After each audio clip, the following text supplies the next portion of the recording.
Tatay, ang sarap po sa pakiramdam ko bilang isang anak na babae na naihatid ako sa altar sa isa sa pinakamahalagang araw ng aking buhay.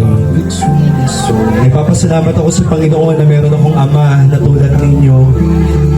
Ama na unang lalaking nagmahal sa akin. Kayo ng mama ang nagturo sa akin kung paano maging matatag sa gitna ng pagsubok at kung paano magmahal ng lubos sa pamilya. Dahil sa inyo, naging ako yung taong nakatayo ngayon sa harap ninyo. Handa na sa panibagong yugto ng aking buhay. Ngayon, gusto kong malaman ninyo na dala-dala ko ang lahat ng aral ninyo. Ang pagmamahal, respeto at pagpapahalaga sa pamilya na itinuro ninyo. Yan ang magiging pundasyon ng sarili kong tahanan. Alam kong hindi madali at marami pa akong haharaping pagsubok. Pero alam ko lahat ng iyon ay malalampasan ko dahil hinubog niyo ako upang maging matatag at mabuting tao na punong-puno ng pangaral at pagmamahal.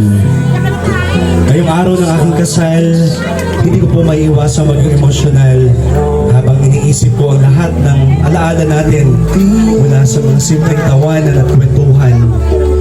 At ramdam ko po sa inyo na masaya kayo para sa akin. Tatay, mama, at mga kapatid ko, kayo ang inspirasyon ko para magkaroon din ako ng isang masaya, masagana, at nagmamahalang pamilya. Ang lahat ng ito ay hindi pamamaalam, kundi ito ay isang pasasalamat. Dahil ang inyong bebe ay handa na sa bagong yugto ng buhay. Hindi ko man po araw-araw na sinasabi sa inyo, maraming salamat po. Mahal na mahal ko po kayo. Ang mensahe po ni Giselle sa kanyang mga magulang at kapatid. Palakpakan po natin.